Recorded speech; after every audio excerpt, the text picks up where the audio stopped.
السلام علیکم ورحمۃ اللہ۔ میں آپ کو اپنے channel Quran is easy to learn میں خوش آمدید کہتا ہوں۔ امید ہے کہ آپ سب خیریت سے ہوں گے اور آپ پر اللہ کا بہت بہت کرم ہوگا۔ میں اپنے کورس کے تیسرے سبق کی طرف جا رہا ہوں، اور ہمارا جو کورس کا تیسرا سبق ہے وہ مخارج کے حوالے سے ہے۔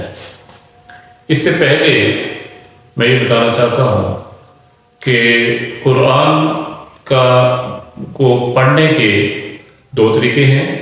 ایک ہے ناظرہ، قرآن کا ناظرہ پڑھنا، اور دوسرا ہے تجوید۔ تجوید وہ علم ہے کہ جو پورے اصول و ضوابط کے ساتھ سیکھا جاتا ہے، اس کے لیے بڑی محنت درکار ہوتی ہے۔ لیکن ناظرہ قرآن یہ عام لوگوں کے لیے ہے کہ جو محض اس حد تک کہ قرآن کو بہتر طریقہ سے اور اچھے طریقہ سے اور خوبصورت انداز سے پڑھ سکیں، یہ ان کے لیے ہے۔ اور میں صرف یہ چاہتا ہوں، میری کوشش یہ ہے کہ ہر فرد قرآن کو ٹھیک طرح سے پڑھ سکے، اس لیے میں صرف ناظرہ قرآن پر توجہ دینے کی کوشش کر رہا ہوں۔ آج کے سبق میں ہم سیکھیں گے کہ مخارج کیا ہیں اور مخارج کتنے ہیں اور حروف کیسے ادا ہوتے ہیں۔ اس کو ہم انشاءاللہ اس سبق کے اندر سیکھیں گے۔ مخارج جو ہے، اس کے سب سے پہلے یہ سیکھ لیا جائے کہ مخارج مخرج کی جمع ہے، اور مخرج کا مطلب ہوتا ہے نکلنے کی جگہ، اور تجوید کے اصول میں مخرج سے مراد وہ جگہ ہے جہاں سے حروف ادا ہوتے ہیں۔ تو بنیادی مخارج جو ہیں وہ چار ہیں۔ سب سے پہلا مخرج جو ہے وہ حلق کا مخرج ہے۔ حلق کا مخرج، اس سے 6 حروف ادا ہوتے ہیں۔ اور دوسرا جو مخرج ہے وہ زبان کا مخرج ہے، اس سے 18 حروف ادا ہوتے ہیں۔ تیسرا جو مخرج ہے وہ منہ کا خلا ہے، اس سے 3 حروف ادا ہوتے ہیں۔ اور چوتھا مخرج جو ہے وہ ہونٹوں کا مخرج ہے، اس سے بھی 3 ہی حروف ادا ہوتے ہیں۔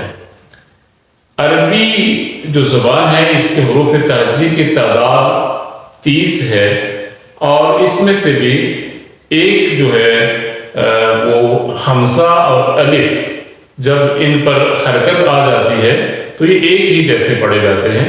29 حروف باقی رہ جاتے ہیں۔ ان کی جو ترتیب ہے وہ میں نے آپ کے سامنے رکھی ہے کہ کون کون سے مخرج سے کتنے حروف ادا ہوتے ہیں۔ ان کی تفصیل ہم انشاءاللہ آگے پڑھیں گے۔ آج کا جو ہمارا سبق ہے وہ ہے حلق کا مخرج۔ حلق کے مخرج سے 6 حروف ادا ہوتے ہیں۔ میں یہ چاہوں گا کہ آپ ان 6 حروف کو ٹھیک طرح سے سیکھ لیں، تاکہ ہمارا جو روز کا سبق ہے وہ اس پر ہماری پریکٹس ہو جائے۔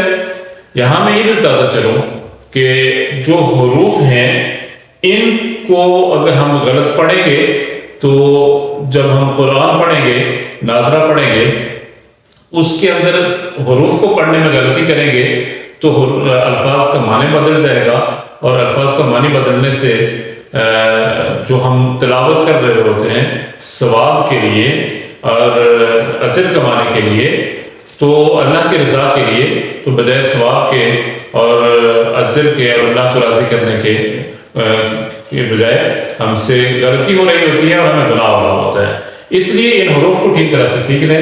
حلق کا مخرج ہے، اس سے 6 حروف ادا ہوتے ہیں۔ پہلا حرف ہے حمزہ، اور جب الف پر زبر آ جائے تو یہ بھی حمزہ ہی پڑھا جاتا ہے۔ زبر سے یا پیش کوئی بھی حرکت آ جائے تو یہ بھی حمزہ ہی پڑھا جاتا ہے۔ تو حمزہ، حمزہ۔ اور دوسرا جو حرف ہے وہ ہے ہا، حمزہ ہا، حمزہ ہا، بھاری کر کے، اور جو حلق کا نیچے والا حصہ ہے اس سے اس کو ادا کیا جاتا ہے۔ تو حمزہ ہا، حمزہ ہا۔ دوسرے 2 حروف ہیں، یہ حلق کے درمیان سے ادا ہوتے ہیں۔ پہلا حرف ہے عین، بالکل حلق کے درمیان سے، یہ جو حلق کی یہ جگہ ہے یہاں سے یہ حرف ادا ہوتا ہے، عین عین، ذرا اس پر حلق پر زور دینا پڑتا ہے، عین۔ اور چوتھا حرف جو ہے وہ ہے ہا، اسی جگہ سے ہا، عین ہا، عین ہا۔ اور پانچواں جو حرف ہے وہ غائن ہے، وہ حلق کا جو منہ کی طرف والا حصہ ہے اس سے ادا ہوتا ہے اور بھاری پڑا جاتا ہے، موٹا کر کے پڑا جاتا ہے، غائن غائن۔ اور چھٹا حرف خا ہے، نقطے والا، یہ بھی اسی جگہ سے جہاں سے غائن پڑھتے ہیں وہیں سے ادا ہوتا ہے اور یہ بھی موٹا پڑا جاتا ہے، خا خا خا۔ ہا اور خا اس میں فرق ہے، پھر سے دیکھیے، حمزہ ہا، عین ہا، غائن خا، حمزہ ہا، عین ہا، غائن خا۔ یہ 6 حروف ہم نے آج سیکھے ہیں، اور یہ سیکھا ہے کہ بنیادی جو مخارج ہیں وہ 4 ہیں، حلق کا مخرج، زبان کا مخرج، منہ کا خلا اور ہونٹوں کا خلا۔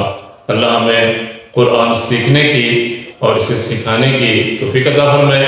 حضور نبی اکرم صلی اللہ علیہ وسلم نے فرمایا، خیرکم من تعلم القرآن وعلمہ، تم میں سے بہتر وہ ہے جو خود قرآن سیکھے اور دوسروں کو سکھائے۔ السلام علیکم ورحمۃ اللہ۔